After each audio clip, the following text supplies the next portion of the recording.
Varahi silver jewellery ఇప్పుడు మన Varahi silks KPHB store first floor లో 28 March hero Teja Sajja heroine Meenakshi Chaudhary చేతుల మీదుగా గ్రాండ్ ఓపెనింగ్ జరగబోతుంది. ఇరాన్ చేసిన పనికి పాకిస్తాన్ షాక్ అయింది.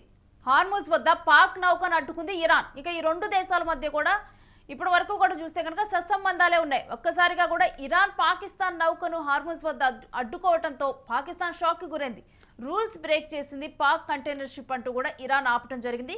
షార్జా నుంచి కరాచీ వెళ్తున్నటువంటి సెలెన్ నౌకకు బ్రేక్ పడింది. నిబంధనల ఉల్లంఘన వల్లే అడ్డుకున్నామంటూ ఇరాన్ చెప్పడం జరిగింది. ఇక హార్మూజ్ జలసంధి వద్ద నౌకలన్నింటినీ కూడా అంటే ఇరాన్ పూర్తిగా కూడా కంట్రోల్లోకి తీసుకుంది అన్నటువంటి విషయం మనకి తెలిసిందే. భారత్కు పర్మిషన్ ఇచ్చింది.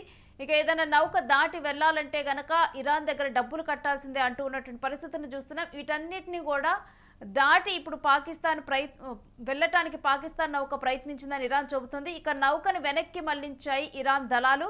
రవాణా అనుమతి లేదంటూ ఐఆర్జీసీ కఠిన చర్యలు ఉంటాయంటూ కూడా చెప్పింది. ఇక మధ్యలోనే పాక్ కంటైనర్ షిప్ అయితే నిలిచిపోయింది. హార్మూజ్ వద్ద పహారా మరింత పెంచింది ఇరాన్. ఇక యుద్ధం ఆపాలంటూ మధ్యవర్తిత్వం చేస్తూ ఉంది పాకిస్తాన్ కూడా. యుద్ధంలో సౌదీ అరేబియాకు పాక్ మద్దతు తెలపడంతో ఇప్పుడు ఇరాన్ అసంతృప్తిలో ఉన్నట్లు కనిపిస్తోంది. సౌదీ అరేబియాకి మద్దతు తెలపడంతోనే ఇరాన్ అసంతృప్తి ఈ విధంగా వెళ్ళగక్కిందా ఏంటి అన్న డీటెయిల్స్ని కూడా మా ప్రతినిధి సత్యాన్ని అడిగి తెలుసుకుందాం. ఎస్ సత్య, పాక్కి ఇరాన్ షాక్ ఇచ్చింది, పూర్తి డీటెయిల్స్ ఏంటి?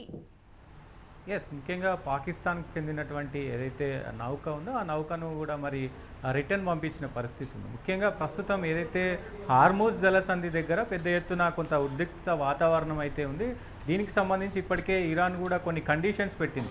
మిత్ర దేశాలన్నీ కూడా ముందస్తు అనుమతులు తీసుకోవాలి, అనుమతులు ఉంటే కనుక మేము పంపిస్తామని చెప్పేసినటువంటి వార్తలు కూడా మనం చూసినాం. దాంతోపాటు ఒకవేళ అనుమతి లేకపోతే కనుక ఏ దేశానికైనా ఇటు ఏదైతే మిత్ర దేశాలైనా సరే అలాగే వేరే ఇతరత్ర దేశాలైనా సరే అనుమతులు లేకపోతే మేము వెనక్కి పంపిస్తామని చెప్పేసి కరాఖండిగా చెప్పింది. ప్రస్తుతానికి ఏదైతే టోల్ ట్యాక్స్ వసూలు చేస్తున్నారో అది మిత్ర దేశాలకు మినహాయింపు ఇచ్చారో వేరే దేశాలన్నిటికీ కూడా టోల్ ట్యాక్స్ అనేది మరి వర్తిస్తుంది. సో ప్రస్తుతానికి ఇరాన్ అలాగే పాకిస్తాన్కి కూడా మంచి సంబంధాలు ఉన్నాయి.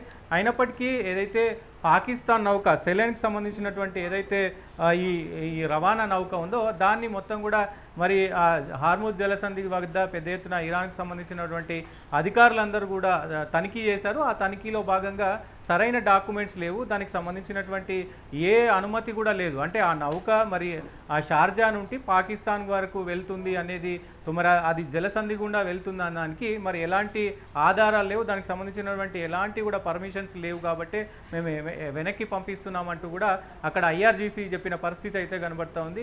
ఎవరైనా సరే అనుమతులు లేకపోతే మేము పంపించము, మా మిత్ర దేశాలైనా సరే కానీ, సో ఏ దేశాలైనా సరే మరి మేము ఇప్పుడు పంపించమంటూ కూడా వెనక్కి పంపించారు.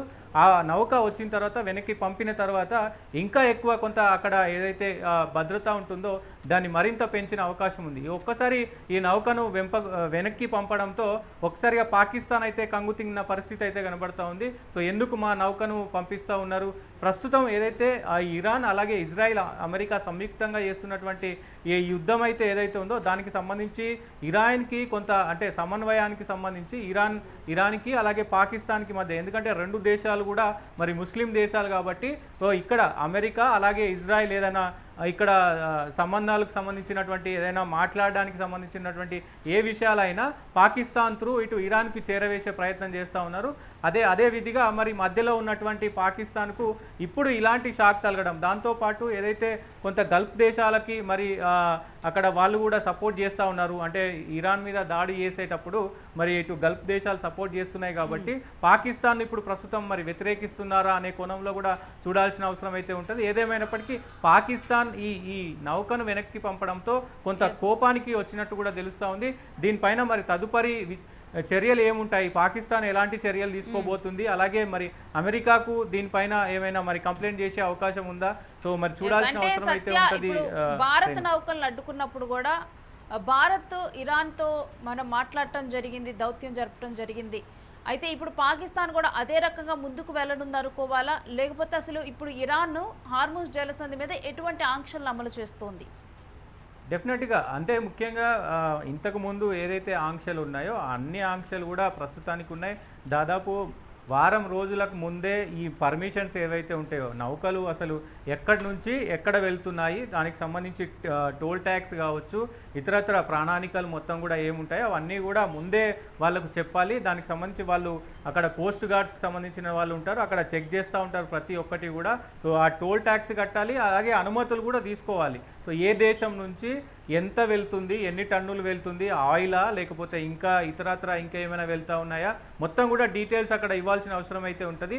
ఆ నౌకకు సంబంధించి ఏదైతే పాకిస్తాన్ షార్జా నుంచి అలాగే మరి పాకిస్తాన్కు వెళ్తున్నటువంటి ఏదైతే ఈ నౌక ఉందో ఆ దాంట్లో ఎలాంటి డీటెయిల్స్ లేవు, అసలు ముందస్తు అనుమతులు కాదు, మాకు ఇంటిమేషన్ కూడా లేదు అనేది ఇరాన్ చెప్తా ఉంది. సో దీనికి సంబంధించి మరి పాకిస్తాన్ ఇంకా అఫీషియల్గా స్పందించాల్సిన అవసరం అయితే ఉంటుంది. ముఖ్యంగా మరి ఎలాంటి చర్యలు తీసుకోబోతున్నారు, ఇటు ఇరాన్ కానీ అలాగే అటు పాకిస్తాన్ కానీ ఎలాంటి చర్యలు తీసుకోబోతుంది, దీనికి సంబంధించి మరి ఏమైనా వైర్యం పెరిగే అవకాశం ఉందా, అంటే పాకిస్తాన్ మధ్య అలాగే ఇరాన్కి మధ్య ఏమైనా వైర్యం పెరిగే అవకాశం ఉందా, శత్రుత్వం పెరిగే అవకాశం ఉందా అనే కోణంలో కూడా చూడాల్సిన అవసరం ఉంటుంది. ఇది కూడా మరి పాకిస్తాన్ మరి అత్యంత సన్నిహితంగా అమెరికాతో ఉంటుంది కాబట్టి అమెరికాకి ఏమైనా కంప్లైంట్ చేసే అవకాశం ఉందా అనే విషయం పైన కూడా చూడాల్సిన అవసరం ఉంటుంది. ఏదేమైనప్పటికీ మిత్ర దేశం అంటే రెండు ముస్లిం దేశాలే కాబట్టి సో మరి చూసి చూడనట్టు వదిలేయకుండా ఎందుకు మమ్మల్ని ఇంత పాయింట్అవుట్ చేస్తూ ఉన్నారు, ఎందుకు మా దేశం పైన ఇంత కఠినంగా వ్యవహరిస్తున్నారు అనేది కూడా మరి కొంత పాకిస్తాన్ మాట్లాడుతున్న పరిస్థితులు కనబడతా ఉన్నాయి. సో మరి ఏదేమైనప్పటికీ చూడాల్సిన అవసరం అయితే ఉంటుంది. ఎలాంటి పరిణామాలు ఇప్పటికే పాకిస్తాన్ లో పరిస్థితులు చూస్తే సతీష్, అక్కడ చాలా ఘోరంగా ఉన్న ఆయిల్ రేట్లు కానీ ఇవన్నీ చాలా పెరిగిపోయాయి. ఇక ఆర్థిక మాంద్యం ఎక్కడన్నా ప్రపంచ దేశాల్లో వస్తే కనుక అది పాకిస్తాన్లోనే కొట్టొచ్చినట్లు కనిపిస్తూ ఉంటుంది. డెఫినెట్గా మీరు అన్నట్టు పాకిస్తాన్లో దాదాపు 350 రూపాయలకు పైన పెట్రోల్ డీజిల్ ధరలు ఉన్నాయి, శ్రీలంకలో కూడా అదే విధంగా ఉన్నాయి. మరి ఈ నౌక ఇంకా వెనక్కు వెళ్ళడంతో ఇంకా రేట్లు కూడా మరి పెరిగే అవకాశం ఉంటుంది. ప్రభుత్వాలు ఎట్లా స్పందిస్తాయి, మరి దీని పరిణామాలు ఎట్లా ఉండబోతున్నాయి, ఇరాన్కి ఏమైనా ఇబ్బంది కలిగే అవకాశాలు ఉన్నాయా, లేకపోతే మరి పర్మిషన్స్ తీసుకొని మళ్ళీ వెనక్కి పంపించే అవకాశం ఉంటుందా అనేది కూడా చూడాల్సిన అవసరం అయితే ఉంటుంది. ఏదేమైనప్పటికీ పాకిస్తాన్కి ఇది ఒక షాక్ పరిణామం అనుకోవచ్చు. ముఖ్యంగా ఎందుకంటే ముస్లిం దేశం అటు మధ్యవర్తం వహిస్తున్నటువంటి దేశాల్లో ఇది కూడా కీలకంగా పనిచేస్తూ ఉంది. ఎందుకంటే పాకిస్తాన్ త్రూనే ఇరాన్కి అన్ని సందేశాలు వెళ్తూ ఉన్నాయి. ఇజ్రాయిల్ అయినా అమెరికా అయినా ఏదైనా చెప్పాలనుకుంటే పాకిస్తాన్కి చెప్తుంది, పాకిస్తాన్ ఇటు ఇరాన్కు చెప్పి మరి ఆ యుద్ధంకి సంబంధించినటువంటి యుద్ధం ఆపడం కావచ్చు, లేదా వేరే విషయాలకు సంబంధించినటువంటి ఇష్యూలు కావచ్చు, ఇవన్నీ కూడా పాకిస్తాన్ త్రూనే మధ్యవర్తం మొత్తం కూడా ఇరాన్కి వెళ్తుంది. కాబట్టి మరి దాంట్లో ఏమైనా మధ్యలో డిస్టర్బెన్స్ వచ్చే అవకాశాలు ఉంటాయా అనేది కూడా చూడాల్సిన అవసరం ఉంటుంది. రైట్ సతీష్, డేవితాస్ మీ దగ్గర నుంచి మళ్ళీ అప్డేట్స్ తీసుకుంటాం.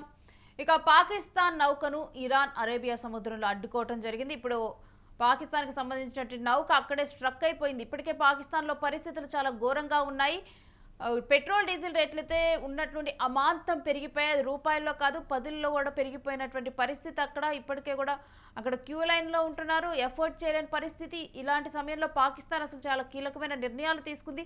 స్కూళ్ళను మూసివేయాలి అంటూ కూడా నిర్ణయం తీసుకోవటము, ఇక రెస్టారెంట్లు ఇవన్నీ కూడా క్లోజ్ చేయాలి, అదేవిధంగా దూర ప్రాంతాలకు ట్రావెల్ చేయటం కానీ వీటన్నిటిని కూడా ఆపివేయాలంటూ కూడా పాకిస్తాన్ ప్రభుత్వం ఇటువంటి ఆయిల్ కానీ డీజిల్ కానీ చమురుకు సంబంధించినటువంటి నిర్ణయాలు తీసుకోవడం జరిగింది. వాడకం తగ్గించే విధంగా నిర్ణయాలు తీసుకుంది. ఇటువంటి పరిస్థితుల్లో పాకిస్తాన్ నౌక ఆగిపోవడంతో కూడా పాకిస్తాన్కి ఇది తీవ్ర నష్టంగా చెప్పొచ్చు. ఇంకా అక్కడ పరిస్థితులు చాలా దిగజారిపోయేటువంటి పరిణామంగా చెప్పొచ్చు. మరి ఈ నేపథ్యంలో పాకిస్తాన్ ఇరాన్తో ఏమన్నా మాట్లాడి ఏమన్నా ఒప్పందం చేసుకొని తమ నౌకల్ని మరి అరేబియా సముద్రం దాటించుకుంటుందా, లేకపోతే అక్కడే ఉండిపోతుందా, లేకపోతే ఈ విషయంలో మరి అమెరికా ఏమన్నా జోక్యం చేసుకుంటుందా ఏంటి అనేది కూడా ఈ అంశంలో చూడాలి. కానీ ఇది పాకిస్తాన్కి మాత్రం చాలా షాక్ అయినటువంటి అంశంగానే మనం చూడొచ్చు.